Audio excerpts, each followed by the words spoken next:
Mesdames et messieurs, bonsoir. Je remercie les organisateurs de cette soirée, Chrétiens de Syrie pour la paix, surtout Madame Rouaïda, Monsieur Michel et tous les autres, tous ceux qui ont pris part dans ça. Cette soirée qui va me permettre de vous entretenir d'un sujet d'actualité. Y a-t-il encore une perspective de paix? Pour moi, c'est oui. La Syrie est un État indépendant et souverain. Elle fonctionne en conformité avec sa constitution et avec ses lois. Nous savons tous qu'il ne peut y avoir d'État sans autorité. Et la définition de l'État de droit est celui qui applique l'équilibre entre les nécessités du pouvoir et la garantie des droits et des libertés publiques. En Syrie, comme partout dans le monde, et j'insiste sur partout dans le monde, en Syrie, comme partout dans le monde, dans l'application de la loi, il existait un genre de corruption dans l'administration et un genre de détournement de l'autorité dû au privilège de l'article 8 de l'ancienne Constitution et qui n'existe plus avec la Constitution 2012. Disons, l'égalité des chances n'était pas accessible à tous en toute neutralité. La transparence a été défigurée et les espaces de liberté ont été limités. Ça, c'est sûr. Le développement humain a été plus ou moins négligé, provoquant un dérèglement social, moral et matériel et laissant paraître une certaine différence entre la ville et certaines campagnes. Une classe de corrompus et de profiteurs a essayé de consolider ces concepts dans le but d'obtenir plus d'acquis et de pouvoir. Tout cela ne signifie pas qu'il n'avait pas de nombreux aspects positifs multidisciplinaires. L'économie est un indicateur essentiel d'une bonne prestation. Le décade du fin 2000 à 2010 nous a fait voir qu'il y a eu un développement net sur le plan économique. Vous le savez tous, d'ailleurs. Ainsi, le produit national brut, PNB, qui était fin 2000 à 18,4 milliards de dollars, s'élevait fin 2010 à 57,3 milliards de dollars. Les dettes extérieures qui s'élevaient fin 2000 à 22 milliards de dollars n'étaient plus fin 2010 qu'à moins de 2 milliards de dollars. Les exportations ont triplé en 10 ans puisqu'elles étaient fin 2000 à 7,1 milliards de dollars et ont enregistré fin 2010 20,9 milliards de dollars. Durant cette décade, la moyenne de la croissance annuelle était de 3,28%. C'est déjà pas mal. C'est déjà quelque chose, disons. Disons cette période aussi, la monnaie syrienne a maintenu sa valeur vis-à-vis au dollar américain, à plus ou moins 1%. Il faut souligner aussi la gratuité de l'enseignement à partir du primaire jusqu'à l'université. Les soins médicaux sont prodigués gratuitement. Les denrées alimentaires essentielles se vendent à des prix réduits, ainsi que les dérivés du pétrole. Les infrastructures ont été développées en Syrie, disons les cités universitaires, les réseaux d'eau, d'électricité, tout ça. Ces aspects positifs, parmi tant d'autres, nous laissent voir que la Syrie peut se reconstruire dès que la paix retrouve son chemin. Malheureusement, la Syrie aujourd'hui est meurtrie. Alep, ma ville natale, vous l'avez vu, surtout étant la plus proche métropole syrienne de la Turquie, qui ne cache pas ses intentions belliqueuses à l'encontre de l'État syrien. Pour vous donner une idée de l'état d'esprit dans lequel nous vivons à Alep, je voudrais faire appel à votre mémoire. Il y a 2 ans, un inconnu, devenu trop célèbre par la suite, nommé Merah, a tenu toute la France en haleine pendant plusieurs jours. Imaginez un peu la situation chez nous, où le quart de la ville est occupé par des groupements armés dont certains mieux équipés et surtout plus motivés que tous les autres sont composés de milliers de Merah. Ce sont là les brigades d'Allah, subjugués par l'idée de se faire tuer pour la bonne cause, à leur sens, et de retrouver au paradis les 40 sirènes promises à chacun d'eux. Hélas, en attendant leur promise, ils font régner dans les zones qu'ils occupent une ambiance de terreur morale, imposant une loi islamique très stricte. Cette interprétation de la religion n'est point partagée par nos concitoyens musulmans, qui sont traités par les djihadistes avec une grande rigueur morale, se permettant jusqu'à instaurer des tribunaux religieux qui légifèrent et jugent en interprétant chacun à sa façon, disons la charia, les fatwas, la loi islamique. Voilà pour l'ambiance. Quant au quotidien socio-familial à Alep, le décrire en quelques lignes est impossible. Les Alepins vivent dans une ville qui souffre. Quant aux besoins vitaux de la personne humaine, l'eau et l'électricité sont d'une souffrance permanente tant qu'ils sont sous le contrôle des terroristes. L'eau a été coupée totalement à Alep par ces terroristes de 2 à 21 mai, donc 19 jours. Et le 2 juin dernier, les canalisations principales qui alimentent la ville d'Alep ont été dynamitées par les djihadistes, en plus de la canalisation principale des eaux aiguës.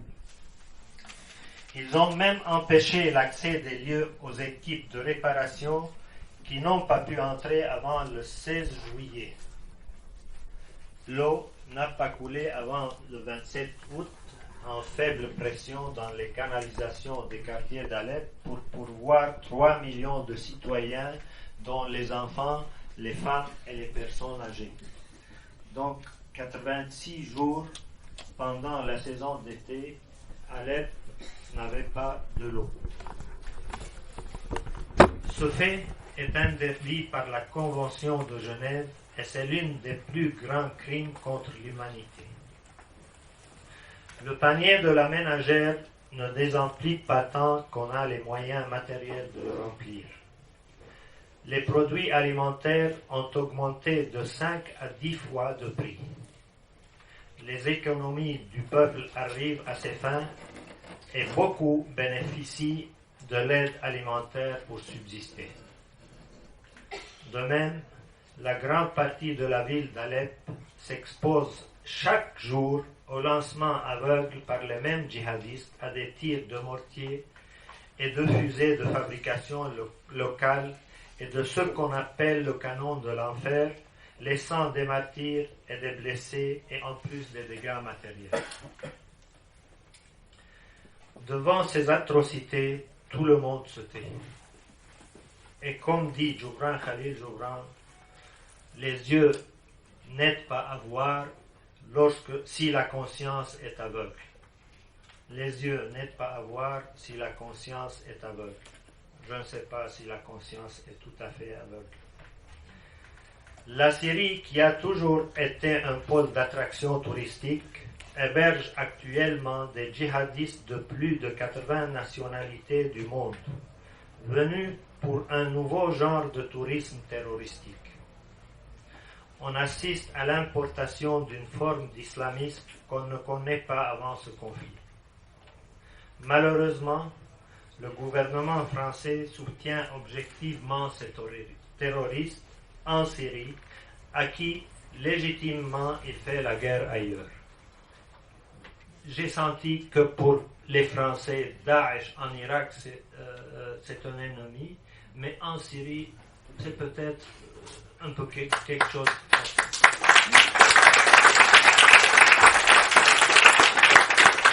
Mais c'est le même Daesh qui parcourt les deux côtés.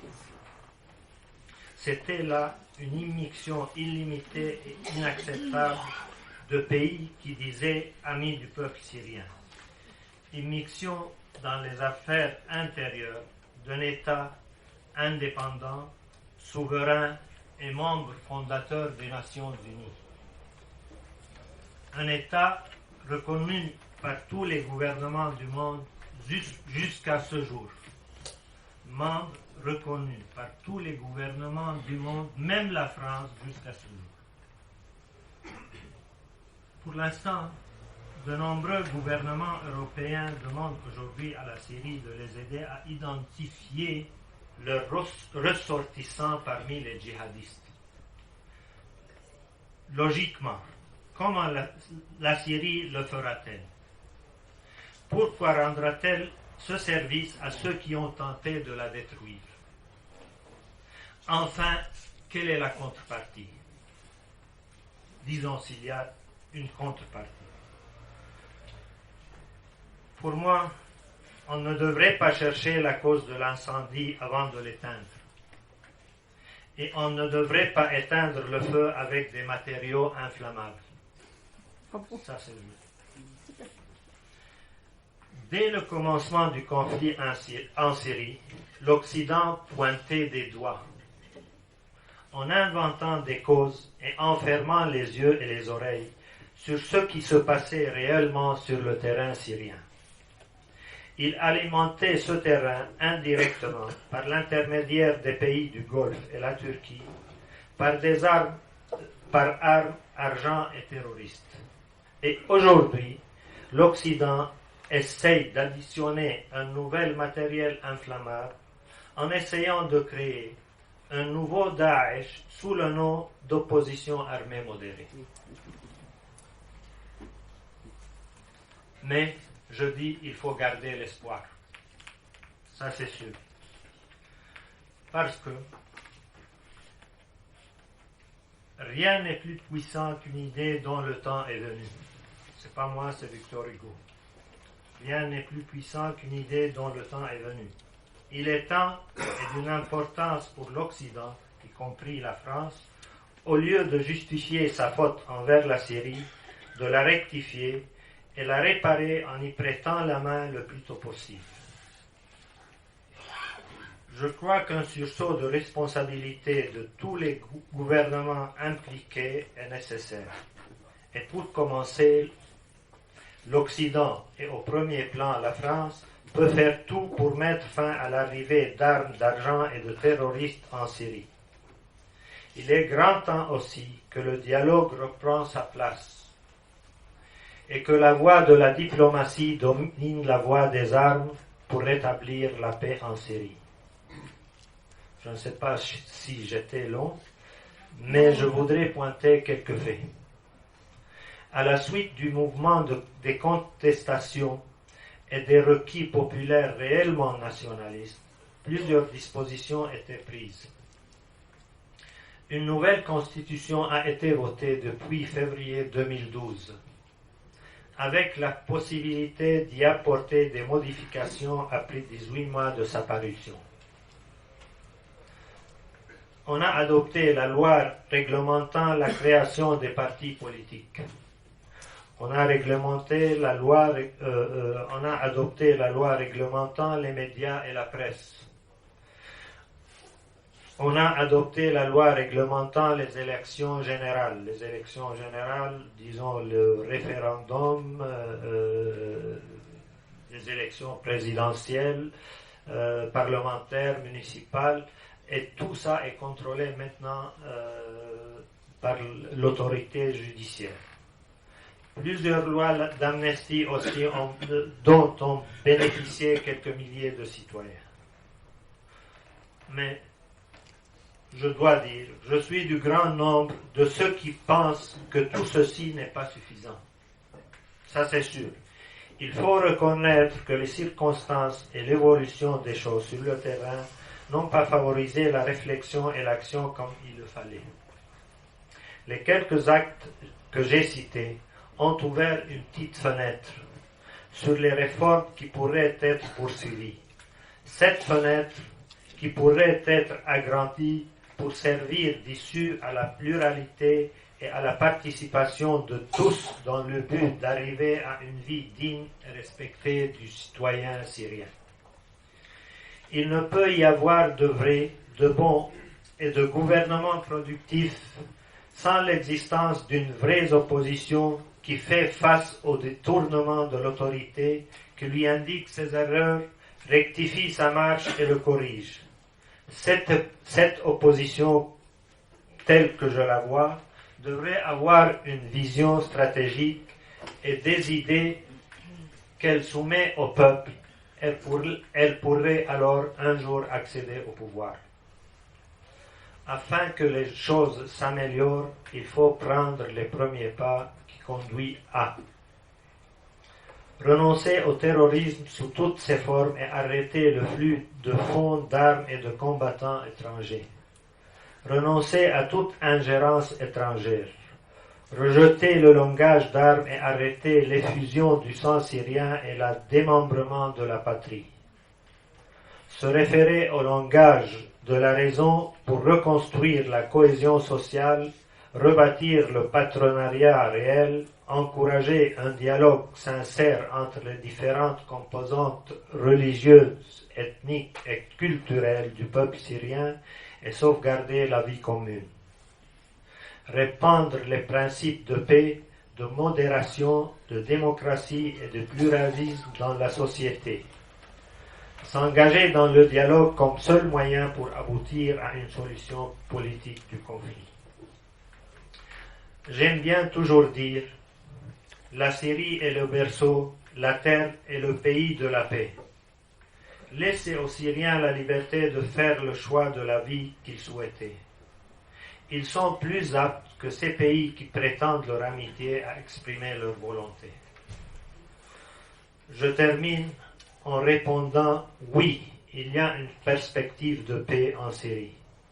Comptant sur les diplomates et les gens de bonne intention et de bonne volonté, les deux ensemble, voilà, ils sont nombreux et prêts à semer les grains de paix en ma patrie, la Syrie. Merci bien. Que Dieu bénisse et sauvegarde la Syrie. Merci de votre attention.